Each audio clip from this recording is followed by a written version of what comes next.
Goa tea சாப்பிட போகலாம் அப்படின்னு சொல்லியிருக்கான்.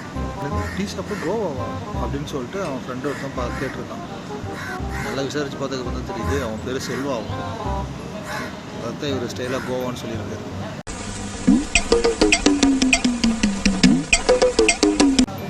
சரி, ரெண்டு பேரும் பைக் எடுத்துகிட்டு கிளம்பியிருக்காங்க. போகும்போது பைக்கு பாதி வழியிலே நின்றுச்சு. இவனும் ஸ்டார்ட் பண்ணி பார்க்குறான், ஸ்டார்ட் ஆகல.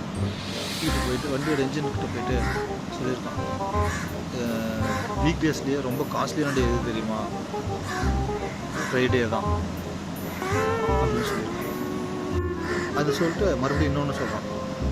ஒரு பொண்ணு வந்துட்டு காரை டிரைவ் பண்ணிட்டு போகுது. என்ன சொல்லுவாங்கன்னு தெரியுமா? பென் டிரைவ் அப்படின்னு சொல்லுவாங்க அப்படின்னு சொல்லிட்டு என்ஜினையே முடிச்சு பார்த்துட்டு இருந்திருக்கான். இவனுக்கு ஒரே டவுட்டு, என்னடா இவன் என்ஜின்கிட்ட பேசிகிட்டு இருக்கானே அப்படின்னு சொல்லிட்டு தலையிலே தட்டி கேட்டிருக்கான். என்னடா ஆச்சு, ஏன் இப்படி பேசிகிட்டு இருக்கேன் அப்படின்னு கேட்டிருக்கான். ஒரு மெக்கானிக் வந்து சொன்னார், இந்த மாதிரி வண்டி ஆஃப் ஆச்சுன்னா சோக் போட்டு ஸ்டார்ட் பண்ணு, வண்டி ஸ்டார்ட் ஆகிடும் அப்படின்னு சொன்னார் அப்படின்னு சொன்னான். எந்த அளவுக்கு அறிவாளியாக இருக்கலாம் பாருங்க.